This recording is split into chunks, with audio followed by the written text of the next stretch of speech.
You are listening to the So Now What podcast with Lana Manikowski, episode number 136. So now what? These three words raced through my mind time and time again during my journey through fertility treatments. I tried desperately to have a child, but never was able. I yearned for a community to join that could understand my struggles. I couldn't find one, so I created one with the So Now What podcast. I love that you found us. Hey, beautiful one. What's going on? Little updates here. Number one, if you are watching on YouTube, did you know I had a YouTube channel? I do have a YouTube channel.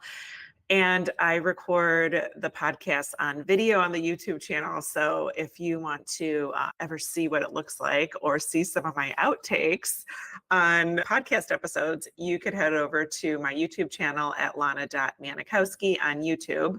And the reason I'm telling you that is because I have a really gross looking sty in my eye. I have never gotten a sty in my life until I started using a new mascara primer and mascara a couple weeks ago.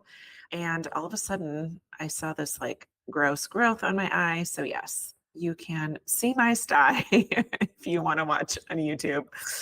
Otherwise, I am packing. Jack and I are heading out on a 2-week vacation. The first time in our married life, I have been gone that long and excited about being gone that long because when I worked in my corporate job, I had the type of work that I could never be fully disconnected from my phone and customers and the surgeons that I worked with. So I'm super stoked. We are heading to Poland. I'll get there on August the 11th. We have a wedding in Jack's family the 14th in a small town in Poland. And then from there, we're heading to Krakow. From there, we're not sure. We don't have the second half of our trip planned, which a lot of people who are planners are kind of like, oh my God, that's so crazy. How could you not know where you're going? I do know we are coming back to the US on the 24th of August. So sometimes between the 18th and the 24th, we will be roaming through Europe, likely Italy. So yeah, I'm sure I'll check in with you and let you know what's going on. But this week, I want to talk about what it feels like to be someone who is an Olympic athlete and prepares their whole life for something and doesn't achieve their medal when they go to the Olympics, and how that really is so similar to what it's like to be a woman who's gone through infertility and gone through fertility treatments. I got this idea over the weekend. I was watching a track and field event, and you know how the camera like zones in on people, and I see these athletes who have prepared for so many years of their life for this moment in time.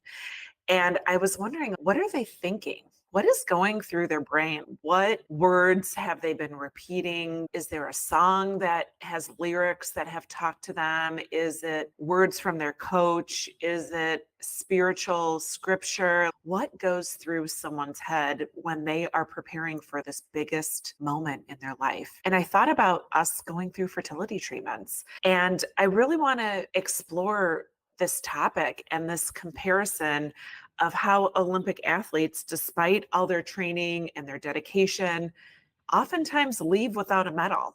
Only 3 people usually leave with a medal for that said sport. And the rest of them that have qualified and gone after this dream of theirs for years go home at the end of the Olympics. And how that journey is very comparable, in my opinion, to women who, after years of fertility treatments, end their journey without becoming a mom. So both stories are very indicative of women who have created a lot of commitment, faced disappointment, but they find a way to move forward when your dreams don't come true. So I'd like to explore those parallels and the deep emotional experience that are very similar in these paths. Never been in the Olympics. I am not an Olympic athlete, but I'm imagining that I am as I'm talking through this podcast episode. I'm guessing that every Olympic athlete dreams of standing on the podium, hearing the national anthem of their country, and receiving this medal and this money shot that might end up in a Wheaties box one day. That dream fuels their daily training and their sacrifices.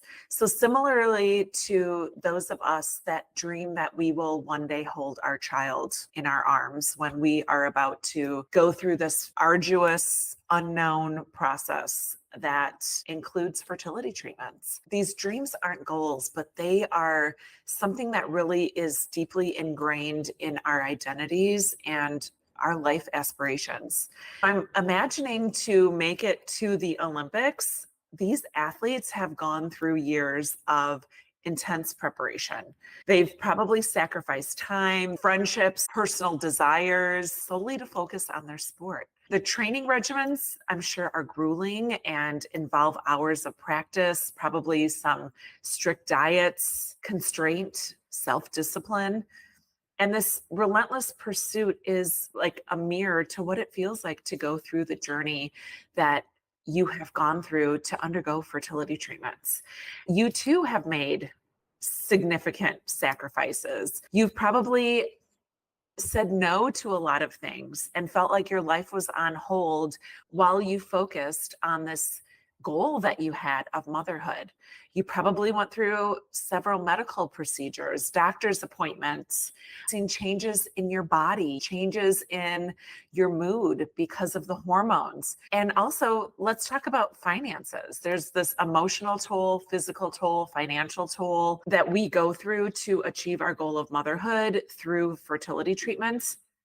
So, whether you're an Olympic athlete or an infertile woman, both of those things are driven by your goals and your desires and hope that your hard work will eventually pay off.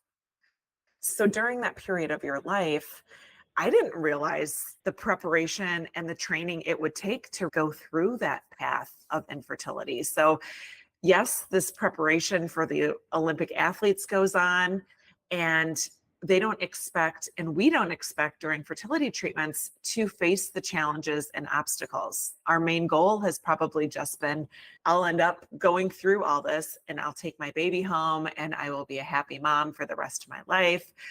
But we're not prepared for these challenges and these obstacles. I imagine for Olympic athletes, there's probably been injuries, performance slump, changes in their body, changes in their endurance they need to overcome in order to continue on with their goal. And I'm sure the fear of failure is probably similar to that fear of failure that we have as we go through fertility treatments. And there's probably a lot of setbacks similar to what we have gone through undergoing our fertility treatments, and the medical complications, the canceled cycles, changing up of schedules, the protocols that change, and all the emotional roller coasters and societal pressures that are given to us to become moms really weighs heavily on you.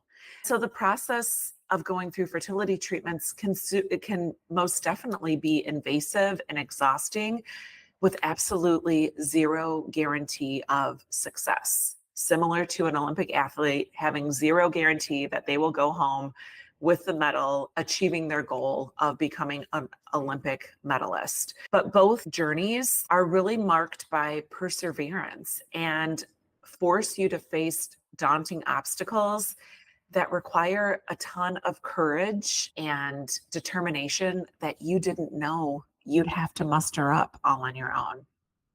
So where do you go for that support? And the support systems play a crucial role in both journeys. I'm sure that athletes rely on their coaches, teammates, family, friends to provide encouragement and their guidance and their motivation.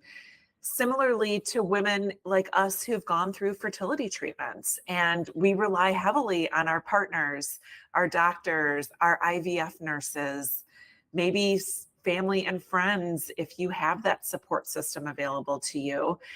Maybe it's online through social media or people that you've met in chat groups that are going through similar circumstances that you have been navigating through your fertility treatments. A strong support system makes significant difference. Sadly, when it comes to infertility, we don't always have that support system available to us, and it's not brought to us on a silver platter or a gold platter, if we're going to talk about Olympics. So we oftentimes do it alone despite the challenges. Then there's this psychological journey. There's this mental strength we didn't know we had to have in order to become moms or in order to navigate infertility treatments.